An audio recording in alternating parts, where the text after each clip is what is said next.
9 de abril de 1948. Sin duda, este es un día que ahora es una conmemoración y recuerdo constante de Bogotá, y de hecho del país entero. Aquella tarde que dejó marcada la historia de Colombia de por vida. Aquellos disturbios generados en la capital por causa de la muerte del caudillo Jorge Eliezer Gaitán, quien tras su caída al suelo desprendió una gran violencia y desarrolló conmoción. Esto gracias a las balas disparadas que salían del revólver que en ese momento era sostenido por Juan Roa Sierra, causando la muerte de la persona que para mucha gente representó esperanza. A continuación se narrará el Bogotazo desde una mirada de una Bogotá sumida en el desenfreno, el robo, los incendios, las personas vociferantes y sin duda la revolución más violenta de la nación. Todo comenzó en la mañana del 9 de abril de 1948. Para ese entonces Gaitán había llegado a las 8:30 a su oficina y estaba organizando el papeleo, pues a las 11:30 tenía una reunión bastante importante con sus socios. A eso de las 11:30 comenzó la reunión, llegaron los socios y estaban bastante contentos ya que habían tenido éxito en uno de sus casos, que en ese entonces estaba investigando. A la 1 de la tarde, Gaitán y algunos de sus compañeros salieron de la oficina rumbo al Hotel Continental para almorzar. Bajaron por el ascensor y salieron del edificio. Sucedió la llamada caída de Gaitán al suelo, quien fue asesinado al recibir 3 disparos de bala de revólver, que era empuñado por el autor del asesinato, Juan Roa Sierra, disparando así a Eliezer, quien recibió un disparo en el cráneo y 2 en la zona torácica. Después del suceso, muchas personas que presenciaron el asesinato se reunieron con sus pañuelos y corbatas para limpiar la sangre que se había derramado en el suelo de aquella calle. Era la 1:45 de la tarde. Gaitán dio sus últimos latidos en la Clínica Central de Bogotá. Sin embargo, los disturbios habían comenzado justo después de la caída del político a la acera. La multitud enardecida comenzó a buscar a quien había sido el proporcionador de los disparos. Luego de identificar a esta persona, alguien lo acogió por detrás y lo metió a la droguería Granada.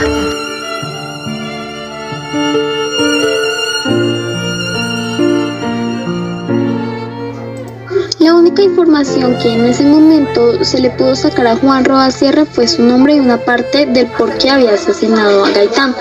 Él dijo: "Yo maté a Gaitán porque me pagaron y afuera hay un hombre esperándome". Dicho esto, llegó la multitud desenfrenada rompiendo la reja de la droguería y entró para llevarse a Juan Roa Sierra.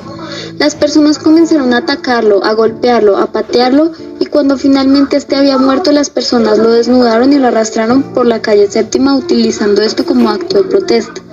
Finalmente el cadáver fue dejado frente al Palacio de los Presidentes, y todo esto por los ciudadanos enardecidos de aquel magnicidio. Mientras tanto, todo tipo de negocio fue asaltado, destruido e incendiado. Muchas de las personas que iban delante alcanzaron a entrar a la plaza y las que iban atrás fueron detenidas por la tropa que iba dirigida por el coronel Carvajal.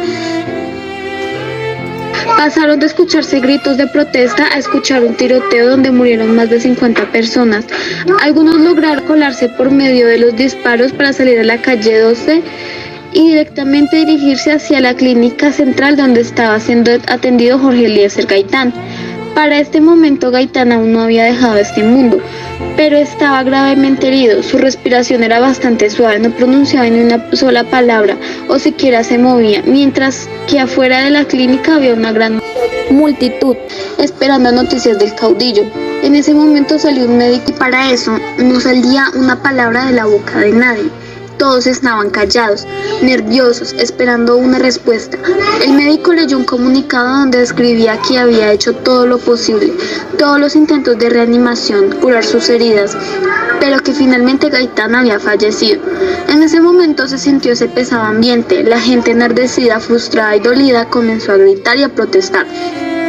Algunos de los jefes liberales estaban ahí reunidos en dicha protesta. La esposa de Gaitán, al enterarse de lo ocurrido, se hizo la fuerte y aunque le dolió en lo más profundo de su ser, se dio cuenta de que debía hacer algo para velar a su difunto esposo como se debía. Se fue inmediatamente a la oficina del doctor Gaitán, pues él estaba adelantando una investigación bastante importante y los documentos que allí tenía eran confidenciales. Gaitán estaba investigando un fraude en una petrolera y él mismo compró unas acciones en dicha compañía petrolera para poder entrar ahí y mirar los libros. Aunque después del asesinato de Gaitán, esta sociedad donde él había comprado las acciones se disolvió. La esposa de Gaitán, al saber de todo esto, entró a su oficina sin pensarlo, sin siquiera pedir permiso, y cuando entró encontró el sitio desordenado y ya se habían llevado aquellos documentos. Las cosas estaban en el suelo. Después de esto decidió irse a la clínica central y esperar bastante tiempo, tanto que le dieron las 3 de la mañana. Para poder sacar el cuerpo del doctor Gaitán sin que nadie se diera cuenta, ella lo envolvió en sábanas y en periódicos y lo sacó por el basurero de aquella clínica, con miedo de que quisieran raptar el cuerpo de quien ahora era su difunto esposo. Con el dolor irreparable que quedó, lo subió a una zorra en donde el conductor ya estaba muerto, pues fue víctima de estos disturbios. No tuvo más opción, lo condujo hasta su casa donde vivía con su hija. Ella se negaba completamente a velar a su marido en el Capitolio hasta que el gobierno de Mariano Ospina Pérez no terminara. Algunas personas estuvieron de guardia hasta casi 3 días porque se preocupaba que la Marina fuera a robarse el cadáver de Jorge Eliezer Gaitán para enterrarlo en una fosa común. Afuera de la casa, algunos seguidores del político lo esperaban impacientemente para poder verlo por última vez. Para la familia del doctor Gaitán, este acontecimiento fue como una puñalada dolorosa y lenta, pues aunque para muchos solo había muerto un líder político importante, para ellos había muerto un esposo, un padre y esa persona que siempre estaba ahí en las buenas y en las malas. Pero ahora sabían que ya no iba a estar. La muerte de Gaitán también fue bastante dura para esas personas que tenían su esperanza puesta en él, ya que él era de los pocos líderes políticos desde entonces que hablaba con sinceridad y que era cercano al pueblo, que se ponía en los zapatos de aquellos que fueron rechazados por muchos. Esta era una de las razones por las que sus contrincantes políticos lo veían como una amenaza, pero ahora esa piedra en el camino había desaparecido para ellos.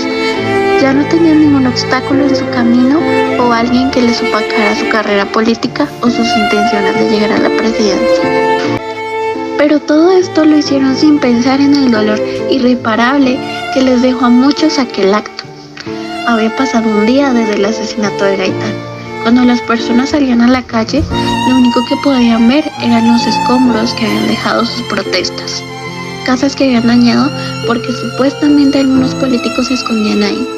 Escombros en la Plaza de Bolívar, en la calle Séptima, pero ahora no había nada más que hacer más que reconstruir todo aquello que las protestas llenas de frustración habían derribado. Recoger los escombros y construir y comenzar de nuevo, pues la esperanza de todo un país ya no estaba. Y no había quien les hiciera promesas verdaderas y que realmente luchara por cumplir. Ahora solo habían personas que querían subir a la presidencia con promesas falsas, con falsas esperanzas y con mentiras, porque era lo único que hacían los otros políticos. Y por eso Gaitán era llamado la esperanza del pueblo.